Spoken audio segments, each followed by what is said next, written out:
Hi, welcome to Enter the Bunker, where we launch you into thriving. Each week we talk about a different virtue that can be used as a building brick to build your own personal bunkers. We share personal stories, as well as tips and tricks to help you thrive instead of survive. So sit down, relax, and enter the bunker.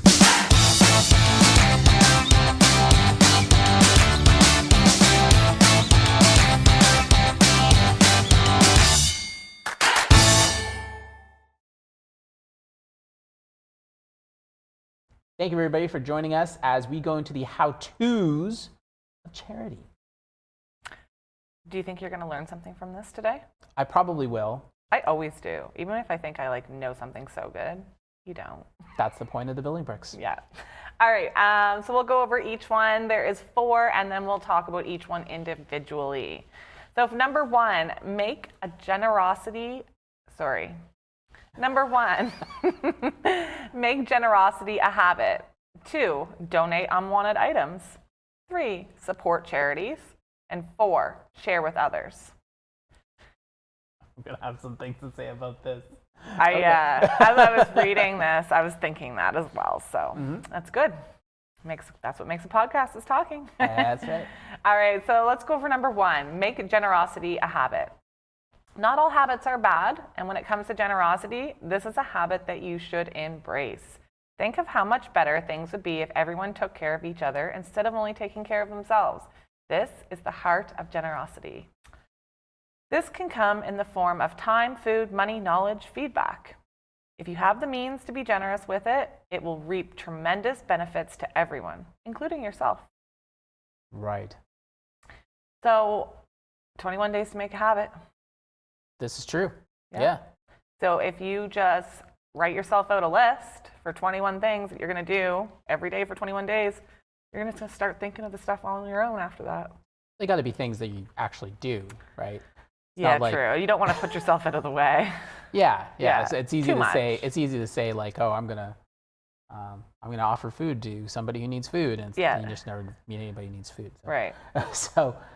So you just need to you need to identify the things in your daily life. Yep. Where just be aware. Like there's always signs everywhere. Mm-hmm. There's always kind of, like, some people say, the universe is calling. Yep. So just listen for it. And if you do that, then you can have opportunities where you can adjust the way that your daily life goes, and where opportunities present themselves to be more generous with those things. And then that way, like you said, after 21 days, if you do something consistently, it becomes a habit. Do you think we can give some examples of little things that people could be generous with in their day-to-day life? I'm trying to think of some now, but I'm obviously drawing a blank to it. So you probably do this, but I don't do this. But if you have kids, rather than having them make their own breakfast, make it for them. Yeah. Maybe that's something that you'd be expected to do. I don't know. Bring in, if you have coworkers, bring in a treat for them every once in a while. Yeah. Right? Like donuts. Yeah. I do that, but I actually haven't done that in a while. So I need to start again. I used to do that all the time too. Everyone's like, stop bringing donuts, and I'm like, okay. Yeah, we've all gained some pounds because of that habit. Now I'm being charitable towards their weight. I'm making them not there you go. gain weight. There you go. So I think that there's just those little things like we've been talking about. So, and if you can look, and if you can find those, then, and even you can create them too, right? Like, even to just take a few minutes to say, take a few minutes out of the day to go and talk to somebody who you normally don't talk to throughout the day, right? Do you think the word charity can be a negative thing? Sure, it can. Yeah, because I feel like, I'm sitting here thinking of some day-to-day stuff that could happen, and say you're in line at a gas station and somebody's running short on, it could be their whole bill, or it could be 50 cents or something, and if you're going to give that to them, that's you being charitable. Yep. But if you were to I supported, you can't really say you supported a charity. You can say you're being charitable, but if you were to tell that person that you were being charitable to them, I think they'd get offended. Because they're probably thinking, I'm not a charity. Yeah. Do you know what? That's what I'm wondering. I'm just curious. I don't know. I could see where that could happen, but if somebody's in a tight spot, I think they're just appreciative of the fact that you saved them. Right. It doesn't have to be a label, a charity label on it for you to be charitable. No. Right. Okay. Curious. All right, number 2. Did you have anything else for habits? No, we're good. Okay. Number 2, donate unwanted items. Something that you don't want, maybe a lifesaver to somebody else. I was talking about this in the last episode too. Homeless shelters, women's shelters, orphanages, all need some things to be able to provide their services to the community. Things that you no longer need can go a long way to giving someone a head start to something better. Cleaning out your garage, your kitchen, closet can provide you the kickstart for someone else. There you go. Exactly. Every fall, every spring, go through your house, clear out all that stuff, and then just go and give it. We like to go to Valley Village. Do you? You know, it's I guess just because it's easiest. Yeah. And they take all kinds of stuff, right? So sometimes that'll just be one of our trips for the weekend, just to load up the car and go and just give it away. Yeah. Sometimes some of the stuff we get sometimes is in really good condition. Yeah. And we know that there's lots of kids in the neighborhood. Yeah. And then we'll just post it in there's just a little Facebook group that's just for the neighborhood. A lot of small communities have those actually. Yeah. And so then we just post them there and just say, hey, free to whoever wants them. And sure enough, there's always somebody who wants them. Yeah. You know, so it's like, we need them. So. I actually love those the groups and the communities and stuff because it works both ways too. Like you're on there and then somebody posts something that you didn't even think that you'd want and you're like, oh, I could use that. I could really use that. So yeah, it can work both ways too. Yeah. I like that. And what's interesting is how many times actually that when we're giving away stuff, people are asking to pay us. Yeah. Like they're just like, oh, how much do you want for it? It was like, nothing. Nothing. And they're just like, well, are you sure? Like they're so shocked. Yeah. You know, and it's just like, no, it's just for you, right? Yeah. So, I think probably the largest item we gave away recently was actually our strollers. Okay. And those could get expensive. Yeah. And so like the people we gave them to was actually this. It was actually to a foreign couple who was just immigrating from India. Oh, nice. And they were in between cities. Yeah. And what happened was that we had seen them one day while we were driving through Truro. They were walking down the street in Truro on Roby. Yeah. And they had this little baby and they were carrying him. Right? Oh. Like it was clear they just didn't have something for him. Yeah. So they were carrying him while they were shopping. How did you get in contact with them? Did you know them? Well, we saw them one time doing that. And we were just like, what's that? Like, why don't they have they must not be able to afford it or something, right? Yeah. And so then, but then it just so happened like 2 weeks later, we saw the same couple walking down the street with the baby. And it's like no stroller or anything. Yeah.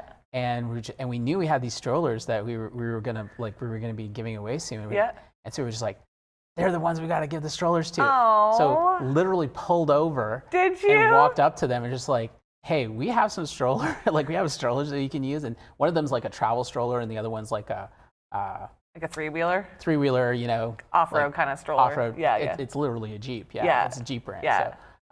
So that we just walked up to them and like, hey, if you need a stroller, like we've got 2, we'd really like to give it to you because we can see you can use it, right? Yeah. They explained to us how they were like on their way to another city in Nova Scotia, and they were just here for only a few days, sort of thing. And really? so then, we just ended up driving back. So they had told us what hotel they were staying at. Yeah. So we just drove home, picked them up, went to their hotel, and gave it to them. Oh my God, I have goosebumps because like, what are the odds for you to see them walking again? Yeah. Yeah, it was strange. Yeah, what are the odds? That is the universe. Exactly. Like you said earlier, like some people. So, and they were just so appreciative, and they're just like, "How much do you want? How much do you want?" I was like, again, like nothing. It's like we just want to give it away. Yeah. Right?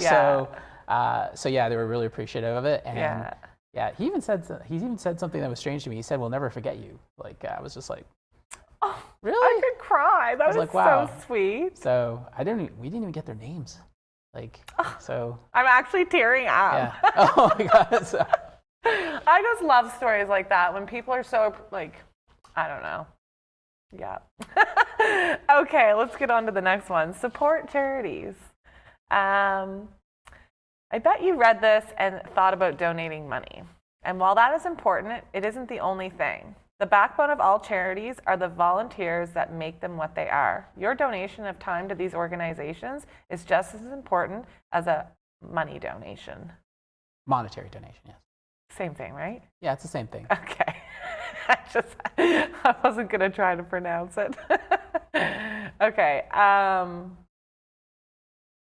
Yeah, actually, as soon as I read Support Charities, I was thinking, I thought this isn't just about money. And then I was thinking, before I even read it, oh, but you could volunteer your time to that. Exactly. And nowadays, I don't want to be negative about charities, but you really got to watch what you're donating to. Yeah. Yeah. When it comes to where your money goes. Yeah. Like I talked about. Are they going to the CEO? Yeah. Just like I said, like in the last episode when we were talking about that, there's organizations that are out there that are literally just like pawns for large corporations, right? Yeah. So it's unfortunate, but that's the world we live in right now. And it makes it harder for the real charities to be able to actually get a good name for themselves. They're fighting against that. Yeah. Right. So I remember it wasn't last year, obviously, but the year before, we were doing a lot of efforts here to support charities. Yes. Right. And we did that by, what did we do? We would actually put out a Facebook post and tell everybody. The community would vote. Tell us who you want us to support, and then everybody would tell us who their charities were that they wanted to support, and that was a great way to be able to vet them, because then it was like, well, whoever's the most popular probably has a good thing going. Yeah. Right. And then once it was voted for, then we would give $1 from every ticket for whatever kind of activity we're doing. Any ticket sold for the bunker. At the end of the week, or at the end of the year. Month. Month. Yeah. Wow, jumping all over the place. So that was really effective in terms of being able to raise funds. Yeah. But also it raised awareness. Like a lot of people never heard of like Barefoot Farmers. Right. Right. Yeah. And that was like one of the ones that ended up getting support one month. Yeah. Right. And then there was like, I think, Karma Cats and which I never heard of them before. Yeah. So there's all these organizations that are out there. So by us like putting the limelight on how we were going to raise funds for them, it actually gave them a lot of exposure, which in turn had them probably gain more people who were like wanting to support and offer time to help them. And we also had our staff like explaining, like when groups come in, thank you guys so much for coming, $1 from each ticket sale, like they would say it. So again, more exposure for this. Yeah. Yeah. So giving to charities is definitely one of the how-tos. And again, it's probably the most common, most well-known. Yeah, it definitely is the most well-known. But giving the time to a charity, I don't think a lot of people do that these days. No. It's difficult. Well, what's easier? If you've got lots of money, is it easier to throw $50 to a charity, or is it easier to give an hour of your time? Oh yeah, it's easier to give $50. Oh, 100%. Yeah, it's just, I mean, like it all depends on people's lifestyle. Like so, if they are pressed for time, then they're just going to throw money at it. If they have lots of time and they're looking for ways that they can put it into something, then they're going to be looking for charities that they want to support, right? So it's difficult to find those type of people these days, just because there's so many things in today's world to take up our time, which is why you need to be able to take like just a few minutes, like 20 minutes out of your day to even just listen to something to be able to improve yourself. Yeah. Right? Yeah. Listen. When I retire, that's one thing I want to do is like volunteer to a couple things in wherever. I'm sure I'll be in the same community, but wherever I'm living, I want to be able to like donate my time, because I know it's something that I want to do now. But sometimes I'll try to as much as I can, but like sometimes it's hard. So, and when you're retired, what else are you going to do with your time? I don't think people who have little kids have the time to do it at all. Like it's just the time in their lives. Yeah. You know?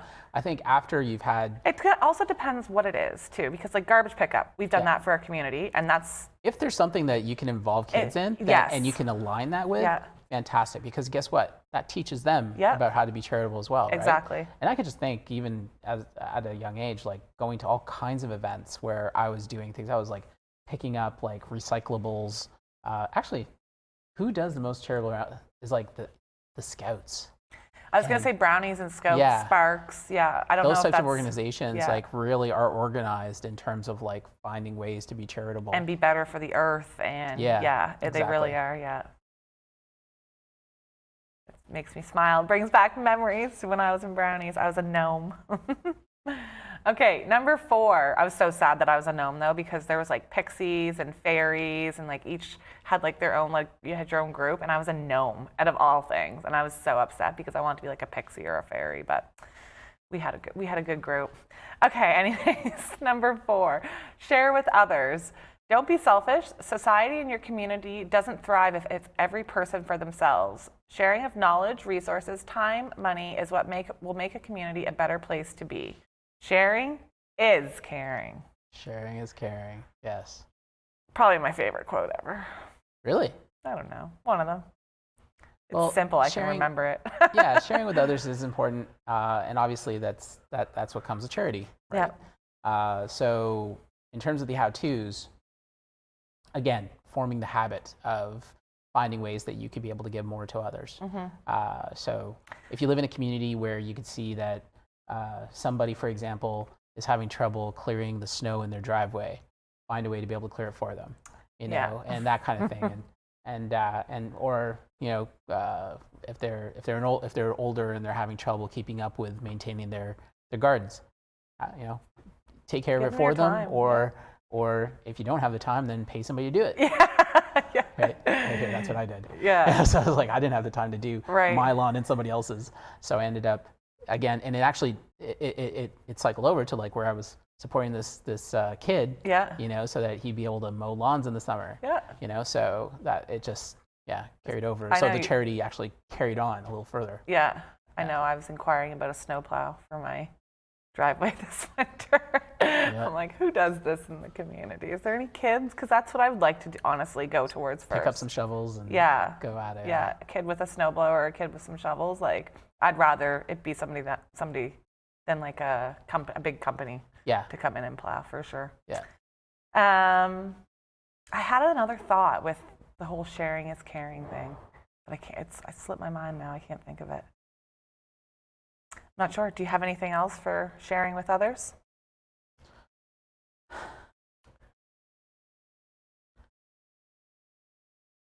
I like to share with others. It's finding the time to do it. I find is a challenge. And I think that a lot of people. You can share your knowledge though, and I think you're pretty good at doing that. Yes, it's a matter of having it in the right format. Right. So I struggle a little bit with that and getting better at it now.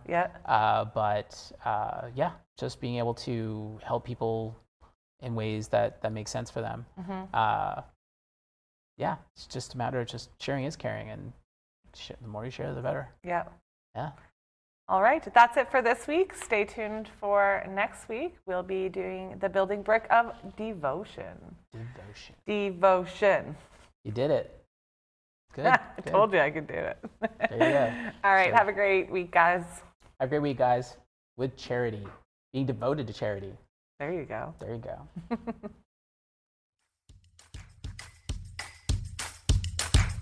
Thank you for listening to Enter the Bunker. Make sure to follow us on Instagram where you can share your story and also look at behind the scenes of how we make our podcast. You can watch the video version of this podcast on YouTube by simply searching Enter the Bunker. Tune in next time as we launch into thriving.